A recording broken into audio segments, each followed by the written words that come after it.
네. 여러분 한 분도 나가지 않으시고 기다려주셔서 감사합니다. 지금 한 1000분 정도가 작가님을 기다려주셨는데요. 여러분께 소개해드립니다. 서명수 작가님 모십니다. 안녕하세요. 네, 안녕하세요. 네. 네, 반갑습니다. 작가님, 사실은 처음에 작가님을 이렇게 알게 된 계기는 가장 최근에 나온 그 거대한 뿌리 구미라는 책이었어요. 네. 그리고 나서 제가 정말 약간의 노력을 통해서 수소문을 했습니다. 작가님의 연락처를. 네. 그리고 이제 통화를 한번 나눈 바가 있었잖아요. 그렇죠. 그때 알고 보니까 더 중요한 책을 쓰셨더라고요. 재미있는 책이죠. 네. 그래서 정말 재밌게 읽었습니다. 그리고 뭐랄까요, 총망라가 되어 있는 것 같아요. 우리가 흔히 이제 뉴스에서 중국에 관련된 문제들 그렇게 막 많이 나오잖아요. 그렇죠. 근데 그거를 이렇게 총합적으로 이렇게 정리가 된 게 있으면 참 좋을 것 같다라는 생각을 했는데 되게 반가운 책이었어요, 저에게는. 그래서 여기에 대해서 좀 이야기를 해보려고 하는데, 일단은 서명수 작가님의 소개를 먼저 하고 여러분께 작가님의 인사를 좀 드리도록 하겠습니다. 제가 이거 네이버 도서에서 이 서명수 작가님을 검색을 하면요, 이렇게 나와요. 이거 좀 특이한 이렇게 저서들이 좀 있습니다. 한번 보여드릴게요. 제 화면을. 여기 보시면 거대한 뿌리 구미가 있고요. 그리고 오늘 다룰 중국 부역자들이 있고, 이재명 대통령에 대해서 그의 운명에 대한 지극히 사적인 생각을 또 이렇게 쓰셨어요. 저 책으로 인해 가지고 지금 피소가 됐어요. 고소장을 이재명 대통령의 형님이 직접 고소를 했어요. 형님 이재영 씨라고. 돌아가신 분 말고 그분 또 말고 있군요. 위에 살아계신 분이 두 분 더 있어요. 이재명 대통령이 네 번째 아들이니까. 그분이 명예훼손으로 고소를 했습니다. 그래서 그렇군요. 지금 경찰 조사가 거의 마무리 단계에 있으니까 어떻게 할지 모르겠습니다. 경찰 조사가 마무리 단계다. 이진숙 같은 경우에 그런 유튜브에서 나온 발언 가지고 그렇게 체포영장을 발부하고 조사를 받는데, 저 같은 경우면 그 잣대로 따지면 구속감이겠죠. 아니, 황교안 전 총리 같은 경우 SNS에 한 줄 쓴 거죠. 압수수색도 하고. 이야, 참 진짜 심각하네요. 그리고 좀 굉장히 좀 특이한데, 아까 맨 처음에 거대한 뿌리 구미, 그래서 구미에 대해서 쓰셨잖아요. 아래에는 천년의 기억, 우리들의 경주를 쓰셨고, 안동에 빠지다, 안동도 있고, 이런 식으로 지역에 대해서 이렇게 또 쓰셨네요. 제가 고향이 경상도이기 때문에 그 지역에 대한 자세한, 어떻게 보면 지금까지는 경주가 수학여행만 가고, 혹은 구미가 그 산업단지가 있는 지역이고 한데, 그 지역에 대한 인문지리적인 어떤 접근을 해보고 싶었어요. 그러니까 구미를 가보니까 박정희가 어떤 식으로 소위 말해서 이제 녹아 들어가 있는지를 한번 확인해봤고, 경주가 사실은 이제 신라 천년의 세계적인 고도인데 거기에 대한 정말로 깊숙한 이야기들이 없더라고요. 그래서 그걸 한번 해보고 싶어서 직접 현장을 가서 맨날 며칠씩 돌아다니고 무덤을 걸어보고. 근데 몇 번씩 그 경주의 고분이 정말 세계적인 고분군이거든요. 거기를 걸어보면 환청이 들리는 것 같아요. 그 속에 잠들어 있는 소에서 왕들이 말을 걸어와요. 그럴 정도로 좀 그 정도로 깊숙하게. 상당히 인문학적으로 이렇게 표현을. 어떻게 보면 감성적인데 그렇네요. 자꾸 가다 보면 친근해지고, 이를테면 우리의 전생이 있다면 아마 내가 신라의 장군이었지 않았을까 하는 그런 생각이 들 정도로 여기서 우리 백제 장군들하고 또 한판 붙었지 하는 생각도 들고 그런 경험들이 좀 더 깊숙하게 경주 이야기를 쓸 수 있었고. 그래서 약간 좀 의외였던 게, 그렇게 인문학 작가의 모습을 많이 이제 저서를 보면 보이는데, 또 이렇게 이 중국 부역자들 같은 책도 나오고, 그래서 작가님께서 직접 어떤 저서 활동을 해왔는지 좀 시청자분들께 한번 소개 한번 제가 부탁드리겠습니다. 기본적으로는 제가 이제 한 10여 권의 책을 썼는데, 초반에 썼던 책은 이 중국 부역자들처럼 중국과 관련된, 이를테면 지금 현재 신중국이라고 하는 현재 중국이죠. 중국의 마오쩌둥 이야기. 그러니까 신중국은 어떻게 형성되었으며 마오쩌둥은 어떤 생각으로 공산당에 입당을 해가지고 이 거대한 중국을 그 과거의 중화주의를 다시 한번 또 부활시키기 위한 그런 토대를 만들었는가 해서 마오쩌둥이 18세 때 걸었던 그 길을 걸었어요.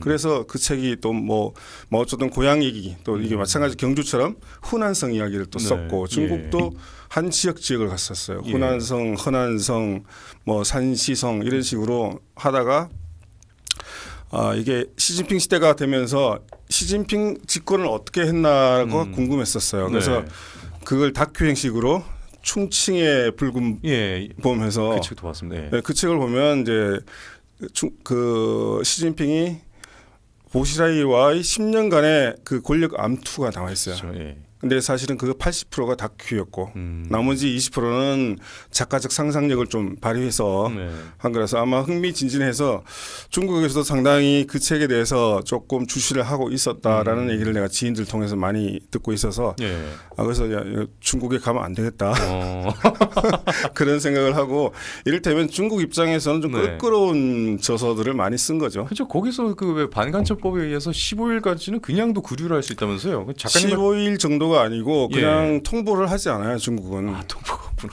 그러니까 전에 우리 그 반도체 협력 업체에 있었던 분도 반간첩법 사례로 처음으로 됐을 때 6개월 동안 행방이 묘연했잖아요. 아 맞네요.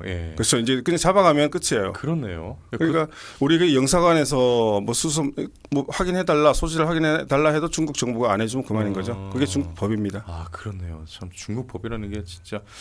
근데 어쩌다가 이 책을 쓰시게 된 거예요? 그의 운명에 대한 지극히 사적인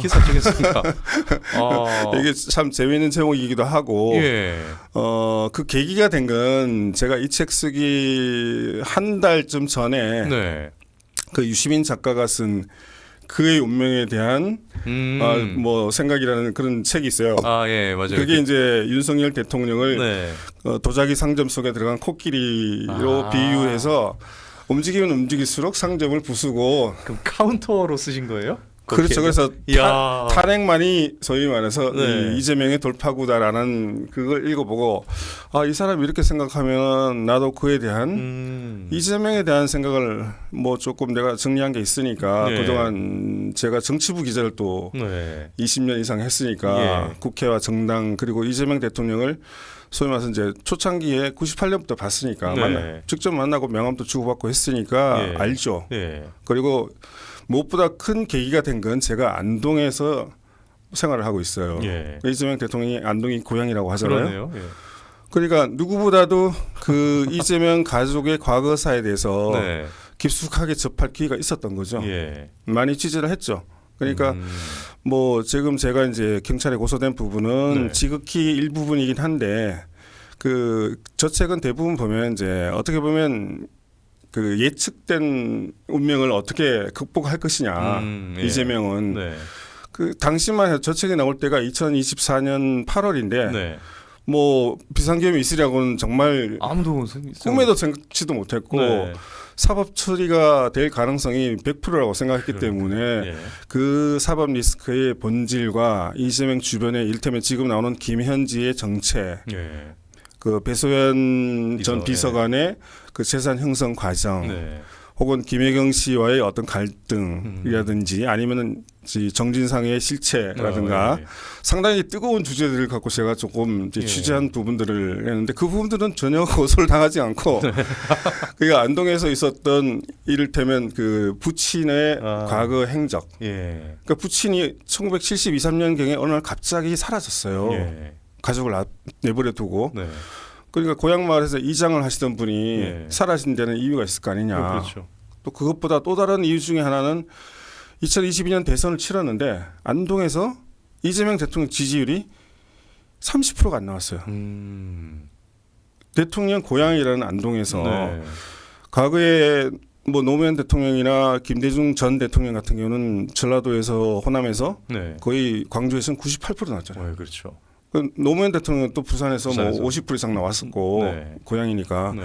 근데 이재명 대통령은 당선이 유력시된 여당 후보였는데 야당도 아니고 여당이었잖아요. 그러면 아무리 안동이 뭐 보수적인 색채가 강해도 고향 까마귀인데 맞아요. 30%를 안 줘? 그래도 30%는 나오겠지 하는데. 그러니까 평소에 안동이라는 데가 또 야성이 강했어요. 옛날에. 그때는 여당이었지만. 그래서 뭐 오원춘 사건이라든지 고구마 사건 그리고 안동 가톨릭이 아주 세요. 그래서 안동시장 선거를 하더라도 민주당 계열 후보가 나오면 38%까지 나온 적이 있어요. 그 정도까지요? 그렇게까지 나와서 1대1 구도가 되면 그렇게 해서 거의 뭐 당선될 뻔했었죠. 그런데 대통령 후보 이재명은 네. 30%를 못 받는 게 이상했다. 그러면 이 가족들에 대한 안동 사람들의 어떤 깊은 생각이 있지 않을까라고 좀 더 깊이 들어간 게 이 가족들이 과거에 인심을 얻지 못했구나. 그 사건이 무엇인가 찾아보니까 그 야반 도주 사건의 배후가 그 옛날에 여변초를 저 상권에서 많이 했어요. 담배를 이제 아주 그 기르는 게 여변초라고 했고 그 여변초를 또 이렇게 말아가지고 이게 우리 그 신탄진 공장 이런 데서 만들어서 담배를 한 전매 사업이었잖아요. 그게 농촌의 산골에 뭐 논이 없으니까 밭에서는 잘 자라요. 그게 하나의 어떤 큰 수익이었거든요. 근데 그거를 산골에 흩어진 사람들을 대신해서 이렇게 역할을 하는 사람이 이장이 대신하거나 그걸 총괄 대리하고 총리라고 있었어요. 여변초 조합의 중간에 그 역할을 하면서 뭐 종자도 배분하고 초반에는 성금도 나눠주고 하면서 독려하고 수매하고 이런 역할을 이재명 대통령의 부친께서 그걸 하셨대요. 근데 이제 결국 이제 취재한 결과 거기서 이제 대금 관련해서 문제가 생겼다. 라는 게 저도 온라인에서 그걸 보긴 봤는데 여러 사람의 또 소문을 듣고 제가 안동에 살다 보니까 또 안동에 특히 뭐 좀 오랫동안 살았던 사람들은 그 얘기를 누구나 다 알고 있잖아요. 이미 다 그 동네 사람들은 알고 있는 그러니까 얘기군요. 이재명 그러면 이재명 제가 좀 안동에 좀 덕을 좀 쌓고 가지. 그리고 좀 성공했으면 나중에서 좀 사과하고 그러네요. 지역사회하고 화해를 좀 하지. 그런 얘기들이 많았어요. 그래서 그 얘기 들을 쓴 거죠. 그러다가 이제 그 이재명 대통령의 형님이 그렇죠.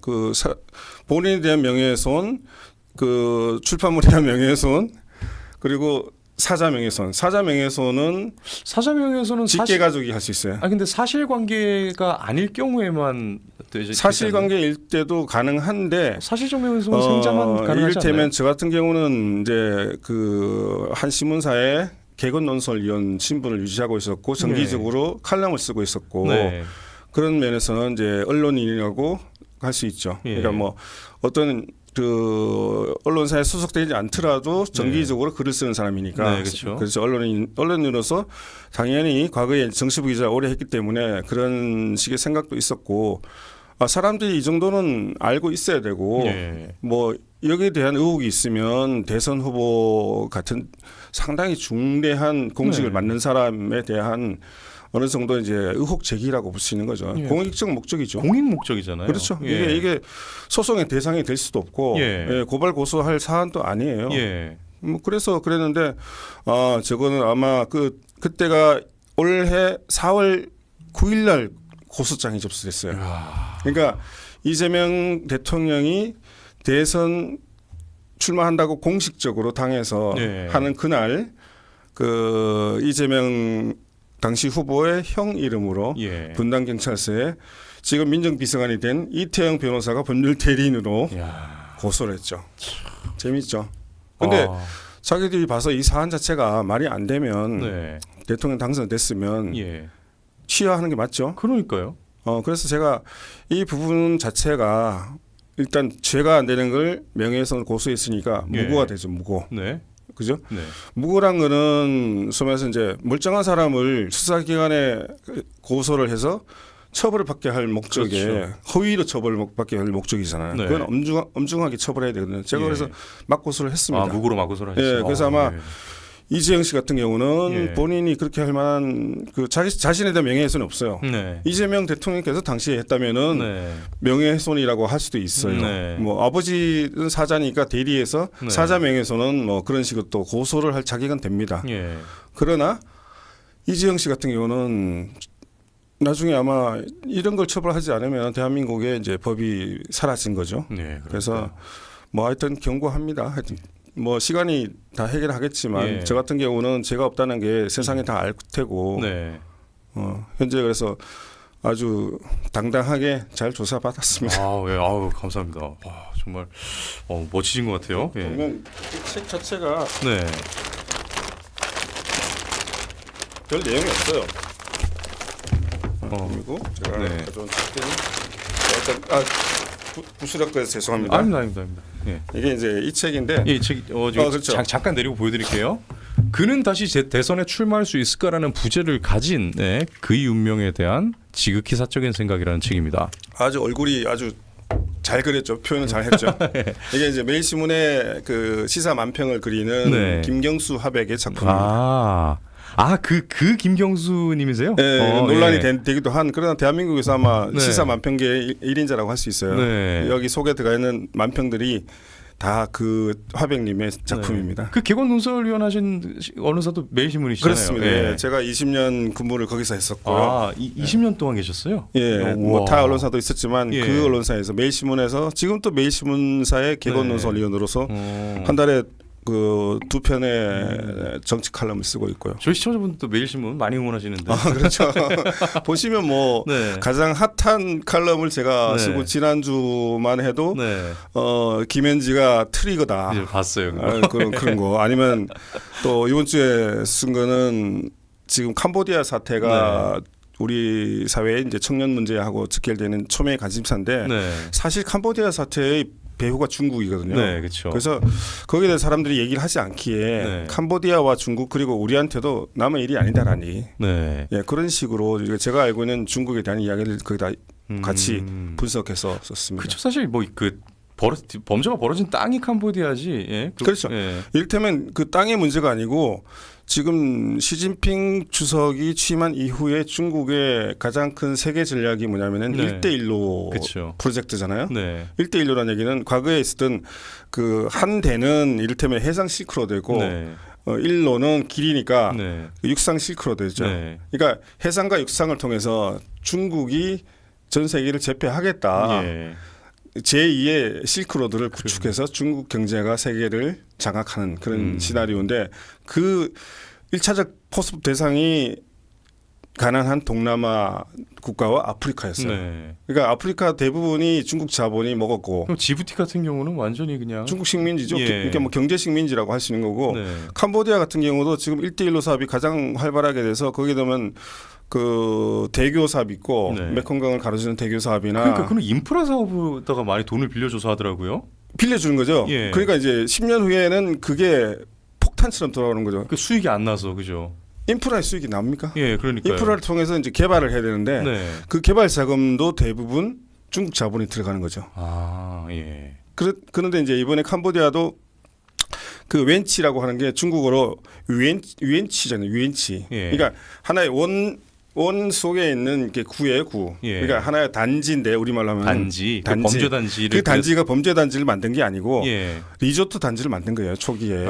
그 막 카지노 같은 거 그렇죠. 그러니까 2013년도부터 중국인들의 자본이 카지노 사업, 리조트 사업 들어가면 당연히 범죄 조직들이 가서 카지노 뒤에 배후에서 또 이렇게 소위 말해서 우리가 말하자면 뭐 기도도 하고 돈도 빌려주고 이런 식으로 하는데 그렇게 갔다가 그 범죄 조직들이 코로나 터지면서 이제 카지노하고 이제 리조트 사업 자체가 이제 사라져 버리니까 범죄 단체로 전환된 거죠. 그 웬치라는 말은 원래는 그냥 단지라는 일반 명사인데 이게 지금 우리가 범죄 단지로 뭐 SBS 프로그램 이런 데서 웬치라고 하니까 뭔가 이상한 범죄 조직 같은데 범죄 조직이 아니라 웬치라는 중국어 단어. 그러니까 우리식으로 하면 무슨 단지. 그거예요. 저는 범죄 단지라는 뜻인 줄 알았어요. 잘못 알고 있었어요. 그냥 단지라는 뜻이에요. 그러니까 A 지구 단지, B 지구 단지 이런 식으로 소위 말해서 50여 개가 만들어졌는데 대부분 중국 자본이 투자를 했으니까 거기가 이제 이를테면 뭐 각자 투자한 만큼 해서 또 그 범죄 하수인들을 모집해서 데리고 오는 게 우리나라만 하는 게 아니고 중국 그 범죄 단체는 삼합회라는 조직들이 여러 조직들이 있을 거 아닙니까? 그 중에 하나로 통합된 게 아니니까 뭐 주로 동남아에서 주로 화교가 대부분 동남아를 장악하고 있으니까 원래 있었고 그 화교 자본들 속에 삼합회 조직과 중국 내에 또 파생적인 단체들이 이제 거기 투자를 하게 된 거죠. 그렇군요. 야, 그래서 결국은 중국이 뒤에 다 배후에 있었고 이게 최근에 같은 경우는 이제 웃긴 게 그게 되게 대표적으로 증명하는 게 태국으로 또 옮겼다면서요. 예. 옮겨간 게 아니고 잠시 이제 예, 피신한 거예요. 그러니까 비 올 때 비를 좀 피하는 거죠. 그 단지가 거기인데 어떻게 그걸 옮겨가겠어요? 태국에 옮겨가지고는 또 일본인들을 대상으로 또 뭐 이렇게 일을 하고 있다. 잠시 그렇게 하는 거 이를테면 캄보디아 정부가 사실은 이제 이를테면 중국에 아무 말도 못할 정도로 소면서 이제 부패 구조 때문에 그 꼼짝 못하잖아요. 뭐 훈센 옛날 총리 일가가 아직도 독재를 하고 있고 그렇죠. 독재에는 반드시 부패가 따르게 돼 있고 돈이 필요하니까 그 중국과 결탁돼 있는 거죠. 그러니까 잡지 못하고 잡는 신용만 하고 단속 정보를 늘 주는 거고. 그래서 우리가 더더욱 이 중국 부역자들이라는 책을 우리가 좀 주의 깊게 관심을 가져야 될 것 같습니다. 근데 일단 이 책 이름이 상당히 세요. 중국 부역자들. 이 우리가 북한에는 친북을 넘어서 종북까지도 얘기하는데 중국은 뭐 일반적으로 친중 정도 표현 단계를 안 넘어섰던 걸로 알고 있거든요. 그 과거에 우리가 일본을 뭐 소면서 이제 일본의 식민지 시절을 좀 35년간 겪었기 때문에 우리가 일상으로 쓰던 말이 부역자입니다. 친일 부역이라고 많이 썼죠. 예, 그렇죠. 그러니까 뭐 일본에 대해서 우리가 부역자 말고 반역자라고 하지 않았잖아요. 네, 그렇죠. 친일 부역자, 처단, 뭐 패가 이렇게 많이 했었는데 이 부역이란 말은 중국도 마찬가지죠. 이를테면 일본이 이를테면 임진왜란이나 정유재란이나 한반도 침략사도 있지만은 실제로는 한반도를 거의 뭐 5천 년 동안 지배하다시피 했던 이 민족은 중국 아닙니까? 김정은도 그랬잖아요. 일본이 100년의 적이라면 중국은 1000년의 적이라고. 그렇죠. 김정은만도 못한 인식. 그러니까 우리가 인식할 때 중국이라는 나라의 실체를 잘 알아야 되기 위해서는 이 중국을 정확히 알고 지금 시대에 중국의 실제로 이제 친중은 좋아요. 외교는 무조건 그 나라와 친해야 돼. 친중, 친미, 친일 뭐 하다못해 친대만 다 해야지. 외교 교류 친해져야 서로 교류를 하고 서로가 필요한 걸 주고받고 하는 게 그거 아니면 국익을 위해서. 그죠? 그냥 무조건적인 친중 뭐 균형의 외교 이게 아니라. 근데 친중도 사실 당연히 하죠. 이게 노태우 정부가 주계장막이었던 중국과 장점인 시대에 이제 수교를 해서 우리 북방 외교 결실을 맺은 것은 진짜 그 당시에 획기적인 우리 외교의 전환이었잖아요. 이제 소위 말해서 우리가 서방 사회의 일원이었다가 뭐 동구권의 헝가리하고 수교하면서 중국, 러시아하고 수교하는 그런 어떻게 보면 이제 외교의 대전환을 이뤘었는데 그렇다면 그때부터 지금까지 꾸준하게 중국과의 거리를 두면서 사실은 경제를 우리가 중국에 상당 부분 이렇게 의존하면서 우리가 우리도 경제를 일으켰고 중국과의 관계 속에서 서로가 이제 상생하는 관계를 가졌단 말이에요. 근데 이제 보수 정권의 어떤 외교 기조가 그랬다면은 소면서 이제 그 진보 정권이라고 해야 되나 좌파 정권이 해야 되나 물론 이제 그게 이념적인 게 있고 성향은 좌파고 그 이념적으로는 진보냐 보수냐가 되겠죠. 그 정권 들어와서는 무조건적인 친중을 넘어서 친중 부역이 되는 거죠. 그렇네요. 그러니까 실체를 알고서 접근해서 외교 노선을 가지면 친중이 되지만 무조건적으로 반미의 대척점으로 중국과의 관계를 개선시키려고 하면 부역이 된다고 나는 생각하죠. 그러니까 이게 단순히 그냥 센 표현이라고 생각할 게 아니었네요. 좀 더 의미를 명확하게 하는 표현이었군요. 그렇죠. 이제 부역이 좀 더 나가면 사실은 그 매국이 되고 반역이 되는 거죠. 반역행위자 특별법이라는 게 그 2차 대전 끝나고 나서 그 프랑스에서도 레지스탕스 활동이 있었고 독일 지배하에서 독일이 이제 프랑스 전역을 지배했을 때 그 소매에서 부역했던 사람들이란 처벌을 하고 했잖아요. 그런 것처럼 그건 반역자들이죠. 그렇죠. 그리고 이제 부역자들도 처단했고 부역이 이제 어떤 그 경중의 차이가 있을 뿐이지 나라를 배신하고 소위 말해서 이제 국가 정체성에 위배된다는 점에서는 마찬가지죠. 네, 맞습니다. 그렇네요. 그 책이 나온 이후에 이게 궁금한 게 제가 이 질문을 넣어놨는데 다른 책에서 오히려 이 책에서 이런 일이 벌어졌는데 어떤 질문이냐면요. 책이 나온 이후 책에서 이 중국에 부역하는 자들로 규정된 사람들이 몇 명 있잖아요. 많이 있어요. 근데 그 중에서 정정을 요구하거나 불쾌함을 표한 사람이 있었나요? 단 한 명도 없습니다. 그러니까 자기는 중국에 부역하다 나는 그런 사람이 맞다게 이렇게 받아들이는가 보죠. 명예훼손이라고 할 수 있고 나 충분히 뭐 이게 네. 공개된 책이기 때문에 네. 누구도 반론을 제기할 수 있어. 이를테면 뭐 네. 우리 시대에 그래도 유명한 학자처럼 사시는 네. 도올 선생 같은 그렇죠. 분도 김용옥 여기 제가 있고. 아주 호되게 질책을 했어요. 네. 제가 대학 다닐 때 이분한테 철학을 배우기도 했는데 그래요? 네. 예, 제가 이제 그 대학교 1학년 입학하니까 예. 그때 교양으로요? 이제 교양으로 이분이 예. 그 박사 학위를 따가지고 이제 미국에서 와서 예. 했는데 하여튼 아주 그때부터 개팍했으니까 뭐 더 이상 그 사회에서 지금 하는 것처럼 그 교수로서도 예. 해서 우리가 많이 부딪혔죠. 뭐 분필 던지기도 하고 뭐. 이분 조용해진 지 좀 오래됐네요, 그죠? 요새도 열심히 하고 있잖아요. 열심히 하고 요새 있어요? 뭘 하냐면은 예. 역사를 왜곡하는 작업을 하더라고요. 이분이 왜 그랬냐면은 시진핑 창가를 가지고 책을 쓰고 예. 그래서 아니 이 양반이 시진핑을 창가를 쓰면서 나 좀 불러줘 이런 식이에요. 책 보면 그래서 쓰면서 이런 말을 하면 안 되지만 이제 이거는 비속어지만 또라이다. 중국 또라이가 돼버렸다. 동양 철학자지 중국 그 근현대 연구자는 아니거든요. 이분은.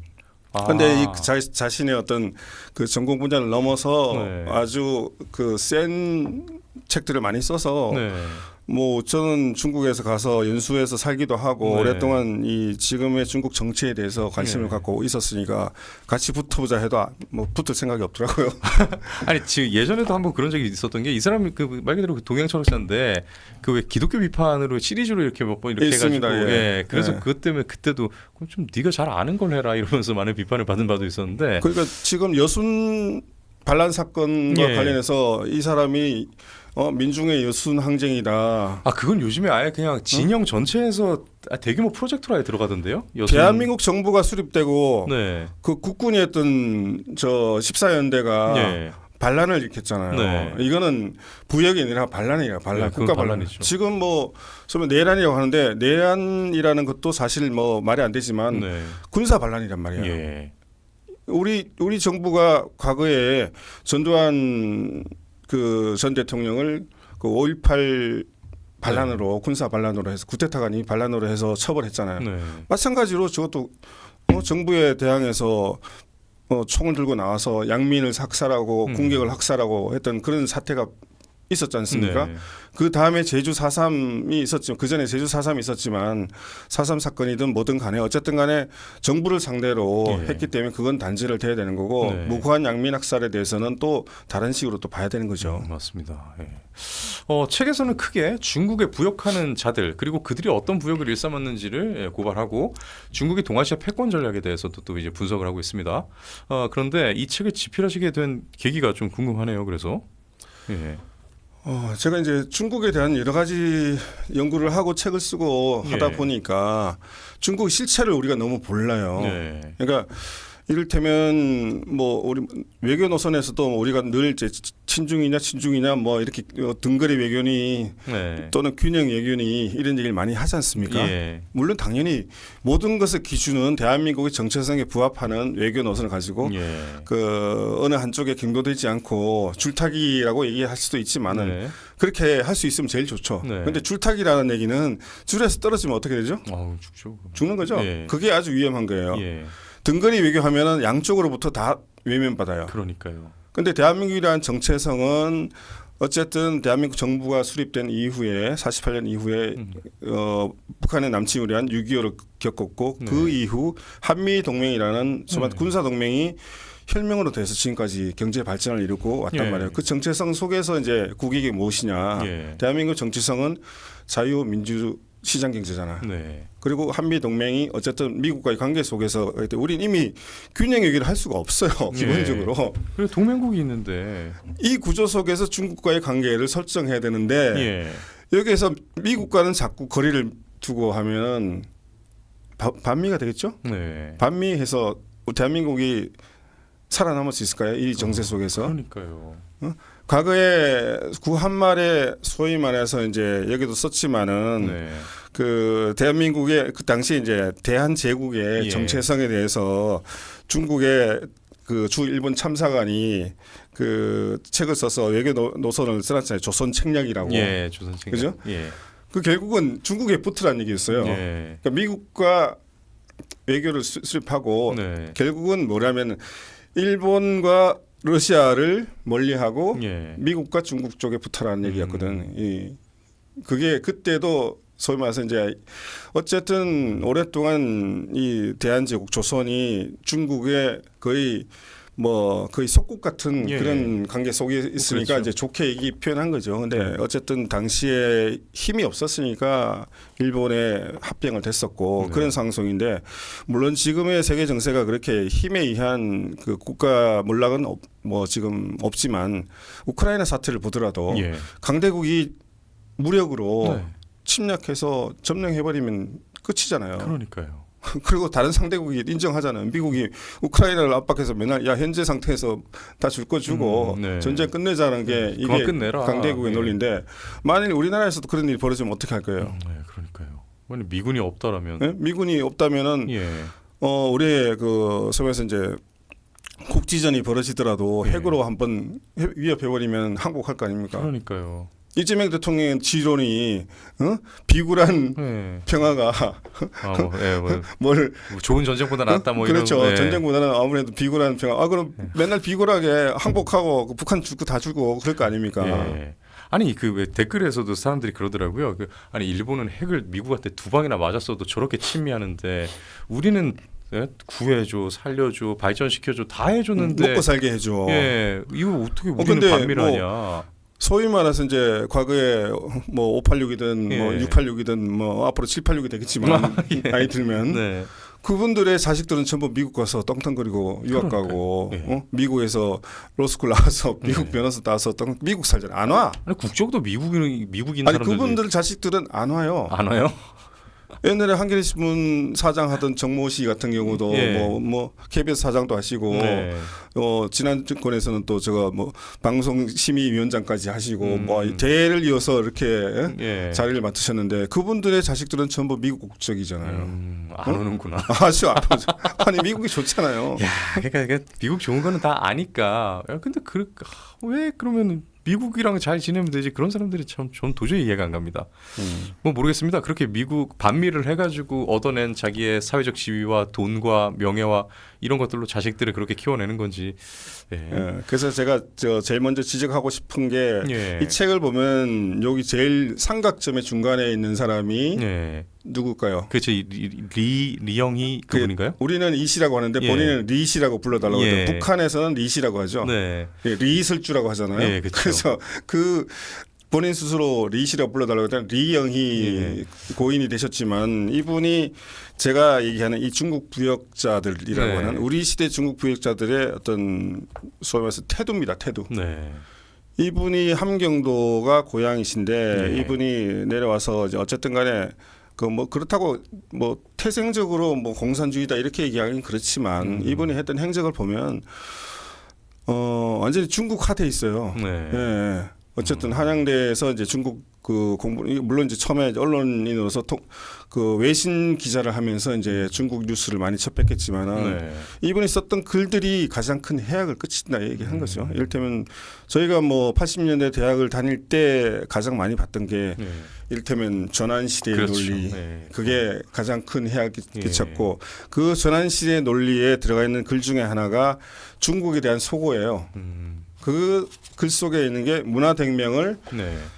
완전히 찬양을 했죠. 문화대혁명에 대한 찬양. 인류 역사상 예. 그 유교주의에 입각한 인간 개조 실험이다라는 찬양을 했는데 네. 이분은 돌아가실 때까지 그 부분에서 공식적으로 사과를 안 했어요. 자신의 그 오류에 대해서 끝내 자기가 맞다고. 끝내 틀렸다는 건 알았겠죠. 예. 사석에서는 그때는 자료가 부족해서 그럴 수밖에 없었다라는 변명을 했다고 문재인 전 대통령도 어디 운명이라는 책에서 그렇게 써놨어요. 예. 그래서 그래 자기들끼리 내부적으로 하는데 왜 공식적으로 사과를 안 하냐, 학자적 양심이 없는 거 아니냐. 그러니까요. 그래서 이분을 가장 비판을 많이 했죠. 정말. 이분 영향을 받아서 이를테면 그 2세대, 3세대 친중 부역자들이 네. 양산된 거죠. 문재인 전 대통령 같은 경우는 몇 세대로 봐야 돼요, 그러면? 2세대죠. 2세대. 노무현 대통령과 예. 같이 서면서 이제 그분은 아는 게 없으니까 그 쓸려 들어간 거죠. 뭐 공부를 하겠습니까? 뭐 하기사 예. 운이 좋아서 사법고시에 합격해서 그러니까요. 그 시골에 변호사 하시는 분들 당시에 폄하하는 게 아니고 다른 분들이 날고 기는데도 불구하고 법관이 되지도 못했고 혹은 검사도 안 됐고 그냥 곧바로 부산에서 그 사실상 뭐 그러고 있는 사람을 이제 그래도 날고 기는 그 고졸 출신의 그 노무현 변호사가 야 같이 하자 해가지고 그러니까 나중 되면 나이도 어린 사람이 뭐 같이 막 놀아요. 친구처럼. 나의 친구 노무현 친구냐? 그러니까요. 응? 3살 4살 많은데. 참. 아 그렇네요 진짜. 아니 그 책에서는 마지막 장에 있지만 일단은 중국의 패권 전략부터 좀 들어보려고 합니다. 아무래도 최근에 이제 중국의 내해화 전략 같은 게 우리나라를 직접적으로 위협하고 있는 상황인데 초한전이라는 개념이 이제는 그래도 사람들에게 많이 알려졌어요. 그 뭐 초나라 한나라가 아니라 넘을 초자에 이제 한계의 한자잖아요. 그렇죠. 이게 영어로 하면 그 한계가 없죠. No limit. No limit. No limits war. 그러니까 한계가 없는 전쟁이니까. 과거에는 전쟁이라고 하면 뭐 총을 쏘고 대포를 쏘고 미사일을 쏘고 하는 그런 전쟁을 무력을 통한 전쟁이 하나의 어떤 국가 대항 전쟁이었잖아요. 그게 지금 시대 물론 이건 이제 중국의 과거에 이제 중국 공산당의 어떤 전략이에요. 이 통일전선 전술의 하나긴 한데. 뭐 미인계가 과거에 있었죠. 그렇죠. 그리고 이제 이를테면 사이버 전쟁도 있고 또 다른 측면에서는 경제 전쟁이 있죠. 소매에서 이제 뭐 기술을 빼내거나 그게 가장 많이 했던 게 중국이 그 과학 인재들을 미국에 많이 보내요. 아니 우리나라에도 산업 스파이 많이 했던 그 방식 말씀이신가요? 이미 중국이 그 소매에서 이제 뭐 우주 기술을 빼가고 하는 것들 반도체 기술은 아직도 중국이 조금 모자라지만 그런 것들을 다 그런 방식으로. 아니면 그 방식 아니면 한국의 소면 삼성전자에서 이제 소면서 이제 잘 나가거나 아니면 인사상 불이익을 받은 그 기술 인재들을 돈을 3배 좀 죽게 하고 중국에 데려가서 한 3년간 버려놓고 딱 버리고 그래서 기술 다 가져가고 뭐 하다못해 전에 우리 쌍용 자동차 같은 경우를 중국 업체가 인수했다가 다 빼먹고 버리고 그 인도 업체로 다시 넘어갔다가 뭐 지금 하고 있듯이 그런 식으로 중국의 어떤 그 소면서 초한전은 그 전쟁뿐이 아니라 경제 부분, 문화 전쟁 모든 부분에서 이제 이루어지고 있는 거고 과거에 우리가 이제 그 덩샤오핑의 외교 전략이 뭔지 아세요? 그 흑묘백묘론이었나요? 아니요, 그 흑묘백묘론은 이제 경제 발전을 위한 거고. 그러면요 외교 전략이요? 외교 전략이요. 모릅니다. 그 아마 퀴즈 내면 다 아실 거예요. 핑퐁 외교인가요? 핑퐁은 미국과 한 거고. 그 잘 모르겠습니다. 어둠 속에서 힘을 키워서 도광양회. 그렇죠. 힘을 기를 때까지는 소음에서 내 야욕을 드러내지 않는다. 그게 그럼 시진핑이 그거 도광양회를 어긴게 되는 건가요? 도광양회 시대는 지났다라고. 우리는 대국 굴기다라고 나왔죠. 우리는 이제 미국의 버금가는 그럼 굴기라는 용어를 쓰는 것 자체가 도광양회에 대해서 이제 이거 부수고 아니 그 전략도 쓰고 있죠. 이를테면 초한전도 따지고 보면 어둠 속에서 계속 그 우리가 안 보이는 그 전쟁을 하고 있는 거죠. 제가 왜 이 질문을 드리냐면요. 갑자기 스치는 게 뭐 100년 동안은 미국에 맞서지 말아라 이런 말도 같이 했다지 않나요? 힘이 없으니까 그때. 근데 그러니까 100년을 지키라 했는데 50년도 못 지키고 1949년도에 신중국 중화인민공화국이 소위 말해서 이제 성립이 됐잖아요. 마오쩌둥이. 그러니까 1940년대까지는 이게 2040년대까지는 우리가 힘을 길러서 그때 미국을 때려잡고 세계 제1의 중화주의를 이뤄내자. 그거죠. 이를테면 과거 청제국까지 있었던 중국이 전 세계의 유일한 그 제국화됐던 그런 시대. 그게 이제 중국이 바라는 걸 겁니다. 그러기 위해서 지금 시진핑이 지난번 20차 당대회 때도 또 공언했던 게 그리고 본인의 원래 그 중국의 이 국가주석이 이제 당석인 총석인데 총석이는 한 번 연임해서 5년간 10년 하는 게 관례화 됐거든요. 그렇죠. 뭐 그 관례라는 게 오래된 건 아니고 장점인이 그렇게 했고, 그러니까 덩샤오핑이 이제 새로운 그 후계자를 물려줄 때 한 번씩만 되라라고 해서 장점인 다음에 그 다음에 그 후진타오가 또 10년 이렇게 하고 그 다음에 된 게 시진핑이잖아요. 시진핑 그 관리를 깨버리고 칠상팔하라고 67세 이상이 되면 이제 공직에서 물러나는 거였고 67세까지는 올라갈 수 있고 칠상 68세부터는 내려와라라고 했는데 이 시진핑은 그것도 깨고 3년임을 하고 있는 중이잖아요. 그럼 시진핑은 뭐 지금 자기가 그 갖춰놓은 기틀상으로 보면은 그냥 죽을 때까지 할 수 있는 거예요? 이제 한 번 더 연임이라는 것도 이제 뭐 연임 제한을 없앴으니까 예. 한 번 더 할 수도 있고 죽을 때까지 종신할 수 있는 거죠. 이를테면 그 박근혜 대통령 취임 그때쯤에 했으니까 2012년 예. 했으니까 2022년에 끝나야 되는데 네. 2022년에 연임을 한 번 더 했으니까 2027년까지 일단 한다는 명분이 뭐냐면은 우리에게 당면한 절체절명의 과제가 중국 통일이다. 야, 대만 통일을 위해서 내가 계속 해야 된다. 예. 지도력을 확보해야 되고 그 통일이 2027년가 되겠어요? 안 되잖아요. 예. 그거 한 번 더 하는 거지. 그게 될 때까지는 물론 뭐 외부의 시선은 자꾸 시진핑 체제가 무너지거나 아니 뭐 실각했다는 얘기도 한때 많이 들렸었어요. 그건 뭐 그냥 이를테면 예. 서방 사회의 어떤 소위 말해서 좀 강성 그 노선의 반중 노선들의 어떤 희망 사항이죠. 와, 희망성 바람이다. 예, 실제로 예, 그런 실제 가능성이 사태가 없나요? 없잖아요. 그러니까 시진핑의 실각 가능성 자체가 없는 거예요? 과거 같으면은 이를테면 예. 중국에 소위 말해서 세 개의 정치 세력이 있었잖아요. 예. 이 얘기가 뭐 하여튼 많은 얘기가 가는데 예. 이를테면 그 기존의 그 장쩌민이 등장한 이후에 새롭게 등장한 세력이 상하이방이라고 네. 상하이시를 중심으로 형성된 하나의 정치 신흥 정치 세력이 가장 주류였습니다. 네. 거기에 이제 덩샤오핑이 89년 천안문 사태를 소말해서 계기로 해서 힘을 실어주면서 그걸로 다 간 거죠. 네.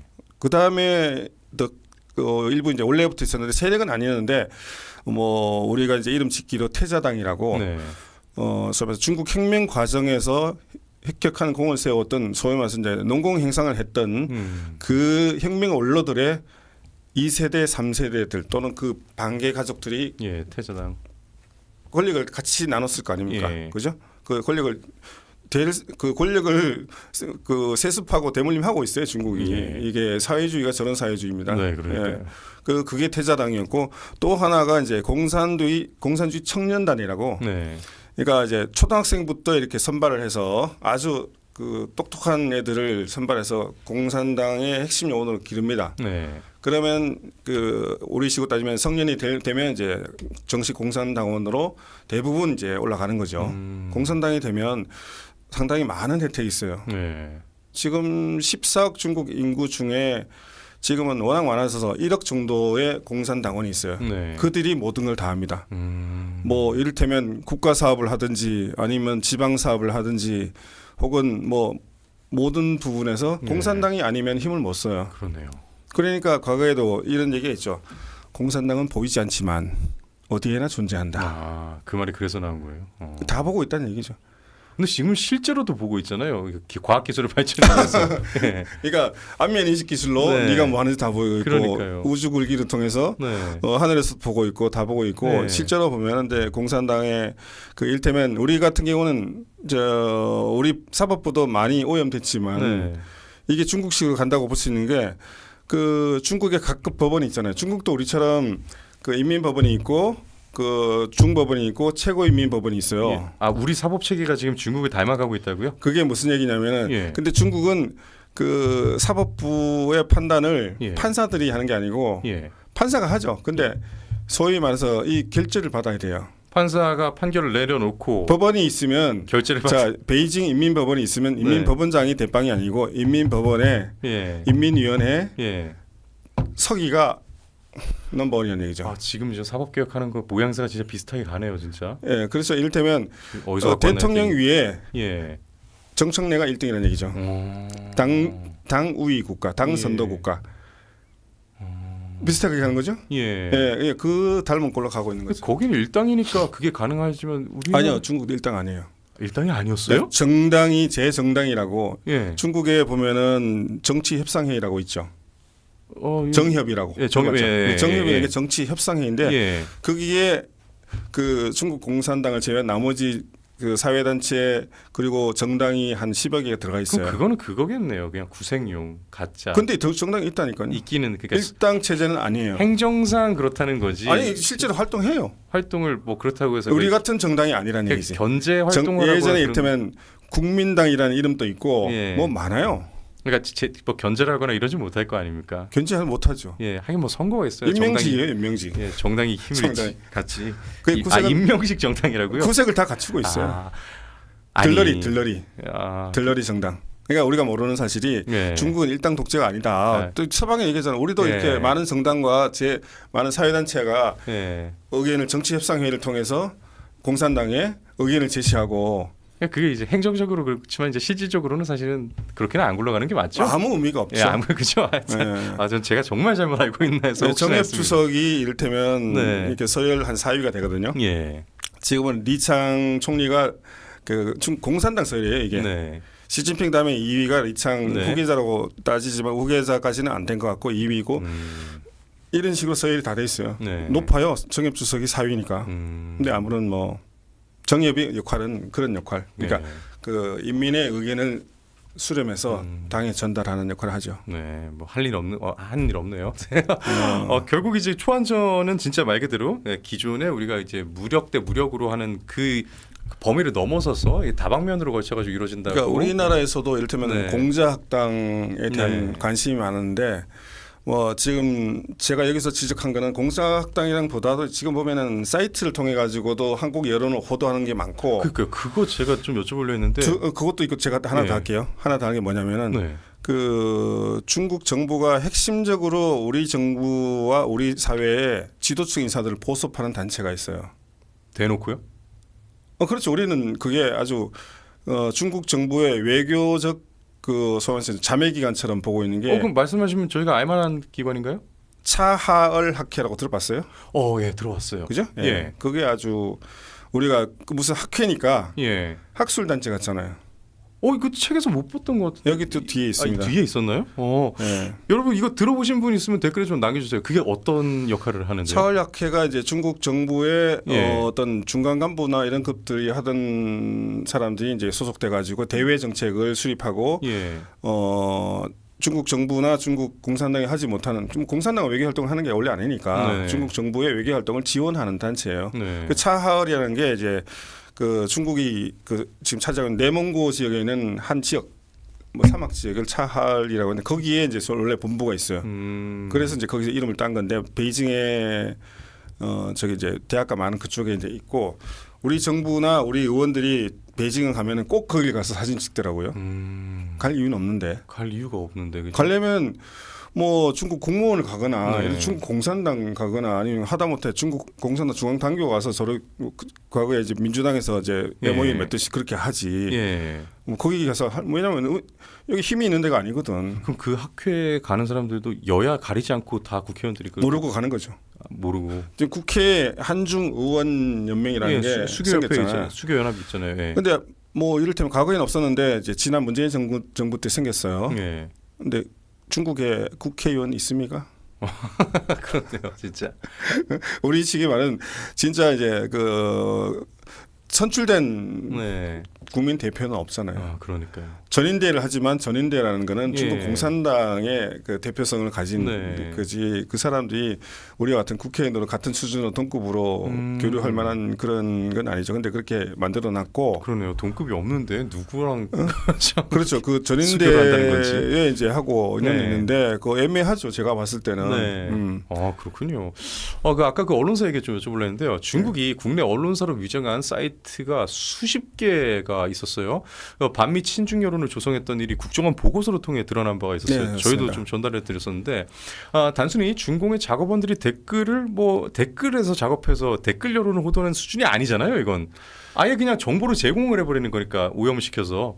지금도 사이트를 들어가면 그냥 그 우리 이제 네이버 뉴스에는 그게 사실은 이제 인증 안 됐으니까 안 뜰 텐데 검색을 해보면은 이제 그 한국 내 민감한 사안이나 중국과 관련된 사안들을 그 검색을 해보면 그런 게 뜰 거 아닙니까? 그죠?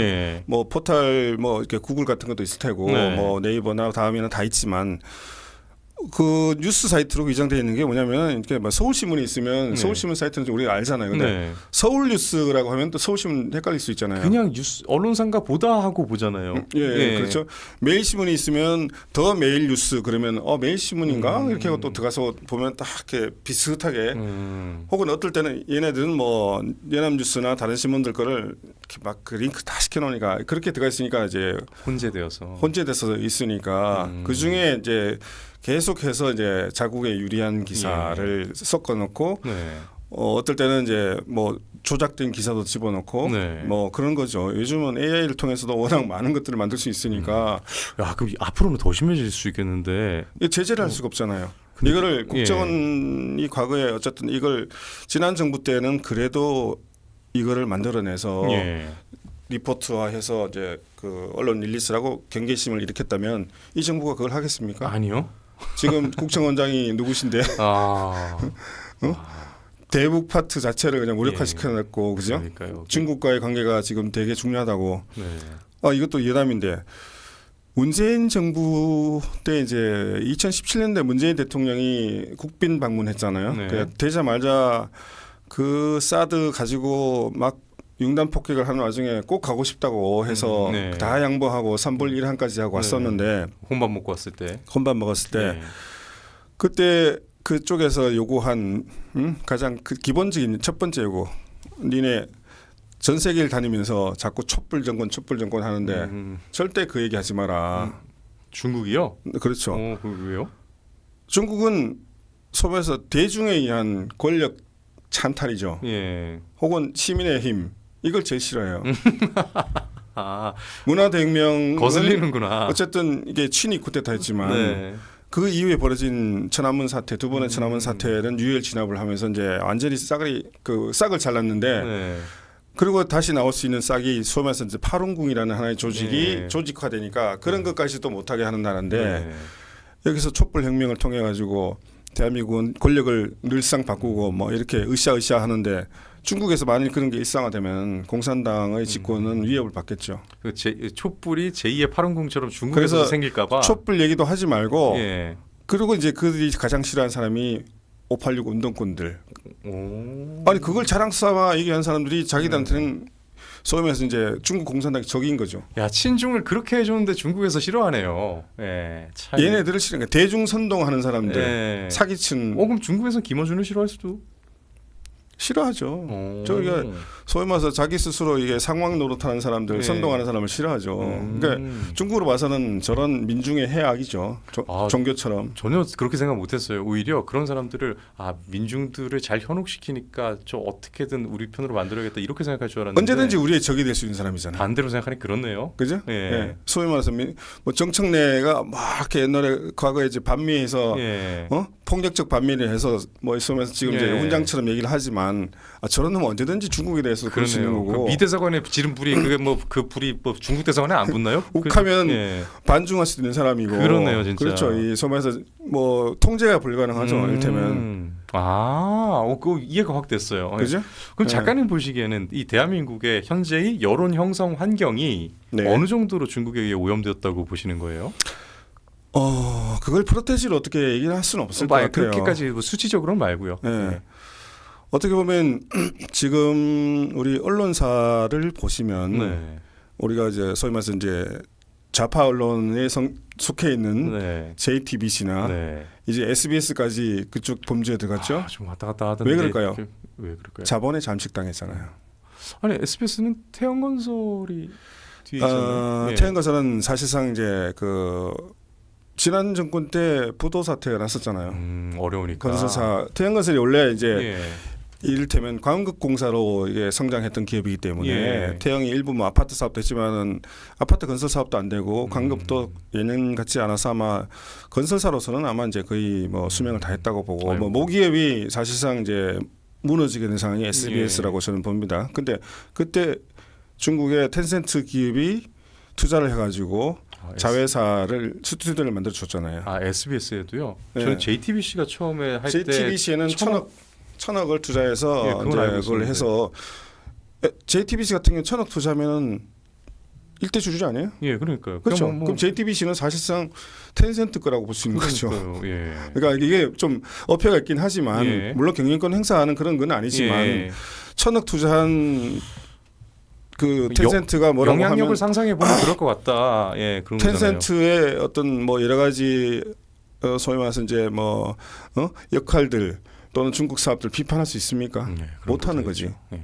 그 자연스럽게 친중화된 여기서 여론 형성을 그렇게 하는 게 요즘 가장 크고요. 네. 뭐 최근에 있었던 TVN 드라마도 있었고 조선 구마사도 있었고 네. 여러 드라마 제작을 전부 중국 자본들이 대해서 만들었잖아요. 그래서 왜 넷플릭스가 이렇게 올라오기 전에 왜 빈센조라는 드라마 있었거든요. 있었어요. 거기에 PPL이 우리나라 비빔밥인데 중국 그 이렇게 네. 편의점에서 파는 그 비빔밥 그걸 PPL로 넣어놨어요. 포장지에 다 중국어 적혀 있고. 그 중국에서도 지금 이제 그거 그 투자사예요, 투자사. 네. 쪼고하이인가? 투자사가 이름이 쪼고하이가 만드는 중국의 마라 비빔밥이어서 유명하거든요. 예. 아마 그 광고였을 겁니다. 아마 그 회사하고 네. 다른 중국의 회사가 예. 그 투자를 해가지고 그 드라마를 만들었거든요. 그게 나올 수밖에 있죠. 그렇게 밀어넣는 투자사가 자기네 자기게 광고를 한 거죠. 그럼 넷플릭스가 아니었으면 결국은 지금 뭐 K-팝 데모넌터스 뭐 이런 것도 없었겠다 이런 얘기 많이 나올 수밖에 없는 게 우리 진짜 거의 직전까지 갔었대요. 그 사극에 월병이 등장하고 그죠? 그게 그렇죠. 조선구마사 얘기인가요, 그게? 그렇죠. 예, 임금이 월병을 아니 실제 그런 일은 없었을 거 아니에요. 중국 문화를 자연스럽게 이제 받아들이는 그 통로가 이제 된 거죠. 왜냐 우리가 투자했으니까 우리가 하는 대로 뭐 소품까지도 그렇게 가는 거고. 그리고 자연스럽게 월병도 우리도 옛날에 월병이 있었나? 그렇게 되는 거죠. 받아들이게 되는 거죠. 뭐 사신이 뭐 갖고 와서 한번 먹어볼 수 있겠지만 그게 그런 연출은 아닐 거 아니에요. 참. 우리는 뭐 추석에 송편 먹고 그렇게 하는 건데 그러니까요. 전혀 다른 문화를 갖고 이제 이질적인 문화를 우리 문화로 받아들이게 되는 거죠. 네, 진짜 중국 방송국 맞다고. 그러니까 뭐 하다 말았는데 이제 이를테면 그것뿐만이 아니고 사람들이 자연스럽게 그 언론에서 중국의 어떤 경계심을 이제 누그러뜨리면서 이제 중국을 받아들이게 되는 그 과정들을 지금 있는 거죠. 우리가 모르게. 그럼 지금 현재가 얼마나 오염됐냐라기보다는 앞으로 어떻게 흘러갈 거를 걱정하는 게 그게 더 맞겠네요, 진짜. 가장 중요한 게 중국의 세계 전략, 아까 초안전을 얘기했듯이 세계 전략이 무엇인지, 중국이 추구하는 목표가 무엇인지 그걸 알아야 우리가 친중하면서도 경계심을 늦추지 않으면서 이제 우리의 국익을 맞춰서 가는 거고 친중해야죠. 우리가 중국의 경제도 해야 되고 외교 노선도 뭐 같이 할 수 있는 거고 충분히 하죠. 그러나 무작정적인 협중 이런 거는 안 돼요. 근데 중국의 실체에 맞는 거. 그러니까 중국 사람들이 관광 많이 오면 우리한테 또 수입이 오잖아요. 오지 말라고 하는 게 아니에요. 그러나 이제 외교나 그 어떤 뭐 비자 정책도 어쨌든 상호주의가 있잖아요. 이를테면 한국에서 외국인들에 대한 투표권을 주잖아요. 지방선거에서. 말도 안 된다고요. 근데 한국 사람이 전 세계 어디 가서 투표권 주는 데 있어요? 우리가 개방하면은 우리나라가 어떻게 보면 정치적으로 먹힌다고 볼 수 있죠. 우리나라 와서 기화한 중국인이나 거주하는 중국인이 100만이 넘잖아요. 기본적으로. 근데 이제 지금 한시적이긴 하지만 단체 관광객에 의한 무비자 정책으로 한꺼번에 1,000만 명이 들어올 수도 있단 말이에요. 수용할 수 있어요? 쿼터를 줘야죠. 그런 것도 없잖아요. 쿼터 정책도 없고 오면 무조건 다 받아준대. 오면 좋습니까? 그러니까요. 우리나라가 그렇게 중국 사람이 좋아하는 관광지가 아니거든요. 그냥 동남아보다는 조금 나은 뭐 그런 거지. 한류라는 문화에 대한 중국 사람들의 어떤 그 인식도 이제 사실은 과거에 대장금 이후에 사라졌고. 그 한 가지 문제가 그래서 이거 지금 투표권 얘기를 하셨는데 우리나라에 이미 그 기초의원은 있죠. 황은화 안산시의원. 안산시의원이고 더불어민주당 의원인데 이분이 조선족이잖아요. 네, 맞습니다. 조선족 맞지? 기관했죠. 그 조선족의 이 시의원이 이미 있어요. 근데 국회의원까지 노린다면서요, 이제는.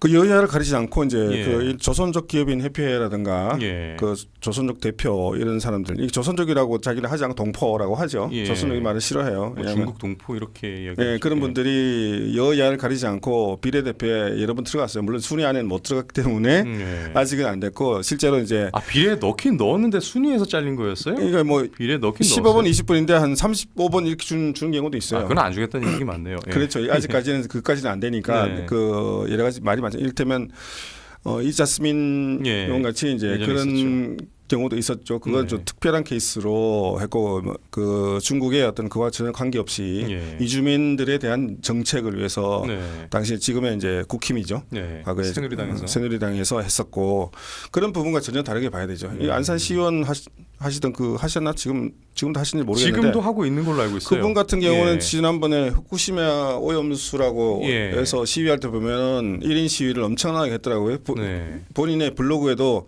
피켓 들고 있는 사진들을 자랑스럽게 올려놓고 네. 그리고 그걸 그 지역 안산의 국회의원하고 같이 하는 사진도 있고. 그러니까요. 근데 그분이 뭘 알아서 그러면 후쿠시마에 대한 그 반대를 하고 할까 예. 이해가 안 됐어요. 그분이 어쨌든 그 소위 말해서 이제 한국에 이주한 예. 다문화의 대표로서 이제 됐을 거 아니에요. 예.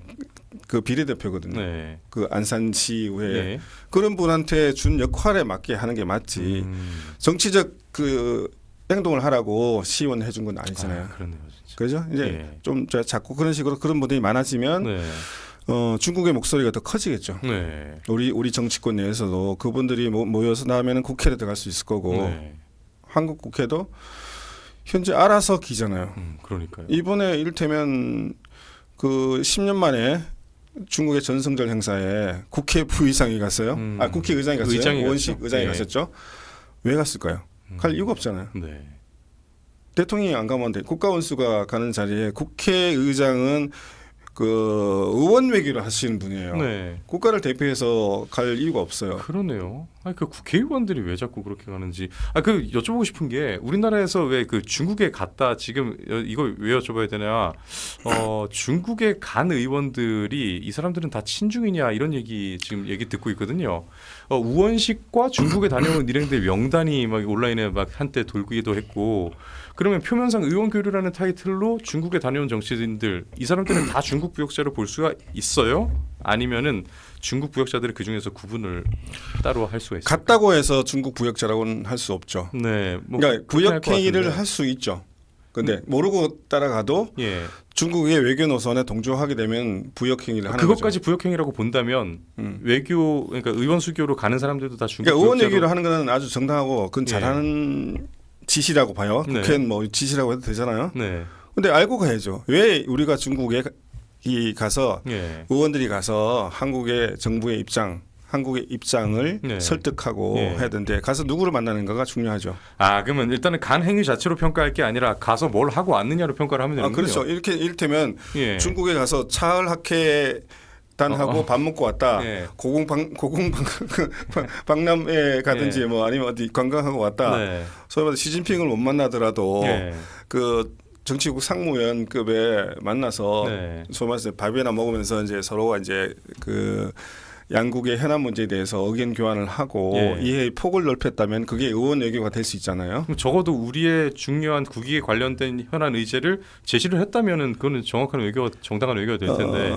그렇죠. 예, 가서 걔네 얘기만 넙죽넙죽 들어주고 괜히 외교는 예. 국가 대 국가의 외교는 급이 있잖아요. 예, 결례를 하면 안 되잖아요. 예, 그죠? 과거에 문재인 대통령이 혼밥을 먹었을 때는 그 2박 3일 일정 동안에 그 공산당이나 중국 정부가 해준 공식적인 식사 자리는 딱 한 번밖에 없었어요. 네. 시진핑 주석의 그 공식 만찬 자리. 나머지 밥을 우리끼리 먹어야 되는 거예요. 예, 정치국 상무위원이나 총리나 이런 분들이 단 한 번도 나와서 안 해준 거예요. 네. 국빈 방문인데. 보통 식사 의전은 하기 마련이지 않나요? 그게 어떤 예. 상대국에 대한 예, 국빈 방문에 대한 성격에 맞는 예우죠. 그게 네. 외교의 어떤 격인데 그거 하나 조율 못하고 가가지고 갈 테니까 일단 만나게 합시다. 네. 그리고 사드 문제는 우리가 이렇게 삼불이나 삼불 일한이다. 예, 한이 뭐냐면 이게 소위 말해서 이제 국가의 어떤 자주권을 잃어버린 건데 예. 사드가 배치된 사드까지도 이 정부 동안은 예, 운영하지 그렇죠. 않도록 제한적 하겠다. 운영의 한이잖아요. 예. 제한하겠다는 게 예. 제한적 운영이 아니고 운영을 제한하겠다. 그렇죠. 예, 그 공정을 제한이잖아요. 아예 예. 못하게 했어요. 예. 가동을 못하게 했어요. 그러니까 사실상 그게 그럼 사불 아니에요? 한도 아니고? 그렇죠. 그러니까 그걸 예. 그 세계는 삼불은 예. 그러니까 뭐 중국이 이렇게 요구한 삼불은 한국이 미국의 그 MD 전략에도 안 하고 네, 사드 추가 추가 배치도 배치 안 안 하고 하고. 뭐 예. 그런 삼불인데 한은 기존에 배치된 그 두 기의 사드도 네. 운영하지 못하도록 하겠다 하면서 예. 환경 영향 평가를 안 해주면서 못하게 했고 그 추가 소면서 이제 소요되는 자재들 못 들어가게 막고 하면서 운영 못하게 했죠. 그런 상황이 있는 거고 그걸 해주면서까지 중국에 갔는데 가서 정말 국빈으로 간 게 아니고 완전히 그냥 식객처럼 가서 밥 한 그릇도 얻어 관광객이네. 그게 관광 아니 그러니까 하루 지나고 와서 다음 날 저기 중경 충칭에 가가지고 우리 그 뭐 삼성전자나 둘러보고 그러고 온 거 아닙니까? 이게 뭐 무슨 관광도 아니고 그렇게 저자세로 했던 문재인 정부인데 이재명 정부도 크게 다를 것 같진 않아요. 지금도 이미 그런 모습을 보이고 있는데 양안 문제 앞두고 중국에도 실시해 대만에도 실시하면 되지 그걸 왜 건드리냐라고 한 말이 있었잖아요. 이게 그렇게 양안 문제를 대한민국 지정학적 입장에서 이재명의 그 발언 후보 시절에 그 발언은 불가능할 수밖에 없는 이유를 말씀하시자면 이거는 부역을 넘어서 반역이죠. 반역. 이건 반역에 가깝다 그 멘트는. 대한민국이라는 정체성은 아까 얘기했듯이 그 소면서 그 48년 정부 수립 이후에 들어왔던 국가 정체성이 있지 않습니까? 자유민주주의를 체제를 지키기 위한 전쟁을 했었고 그래서 한미 동맹 속에서 군사적 동맹이 사실은 경제 동맹 혈맹으로 왔진 이런 상황인데 한반도의 전쟁이 다시는 일어나지 말아야 된다는 그 절대적인 명제 속에서 북한의 핵을 막으려고 했던 거고 북한의 핵을 이고서 우리가 살 수는 없잖아요. 언제든지 지금 위협할 수 있는데 우리는 핵이 없잖아요. 그래서 미국의 어떤 군사적인 지원이 필요한 거고 그런 상황 속에서 양안 문제 일테면 대만 해협에서 분쟁 정도가 전쟁이 일어나면 그 전쟁이 대만과 중국 전쟁이 아니고 대만과 전 세계와 전쟁이 됩니다. 미국이 개입할 수밖에 없고 미국이 개입하는 인계철선이 무너진단 말이에요. 그러면 주한미군의 역할도 최근에 달라진 게 중국 견제와 북한에 대한 위협에 대한 대응이라는 두 가지로 이제 전략이 바뀌었지 않습니까? 그럼 주한미군도 당연히 여기에다가 대응을 할 거 아닙니까? 북한이 그러면 주한미군이 역할을 하면서 이 빈틈이 있다면 어떻게 하겠어요? 미국 내려오겠죠. 국지전을 최소한 국지전을 통해서 도발하겠죠. 그러면 주한미군도 꼼짝 못하게 될 거고 우리도 대응을 하면서 우리도 전쟁을 해야 되는 거죠. 이런 상황에 쎄쎄한다고 이 중국 일이니까 우리는 가만히 있어야 된다. 아무런 외교적인 상식적으로도 생각할 수 없는 거지. 그렇다면 대한민국을 그냥 먹혀들게 비굴하게 우리는 평화가 좋아. 우리는 전쟁 안 할 테니까 니네끼리 하고 북한 오케이 니네 원하는 게 뭐니? 우리 전쟁하지 말자. 이겁니까? 쎄쎄는 바로 그렇게 볼 수밖에 없는 거죠. 그러니까 이게 진짜 멍청해서 몰라서 그렇게 얘기한 게 아닌 이상에는 이 발언을 알고 한 발언이라면 알고 한 발언이죠. 이거는 반역에 가까운 그렇죠. 쎄쎄 하겠다는 거예요. 니네 대만 먹어라. 우리는 북한하고 잘 지낼 테니까 북한이 원하는 거 줄게. 우리는 여기서 북한한테 이거 하고 북한한테 쎄쎄 하겠다는 것도 같은 거죠. 그러면 북한이 핵을 가지고 위협합니다. 서울 불바다를 시키겠다. 그럼 네가 원하는 게 뭐니? 거기에 따라갈 거 아닙니까? 그러니까요.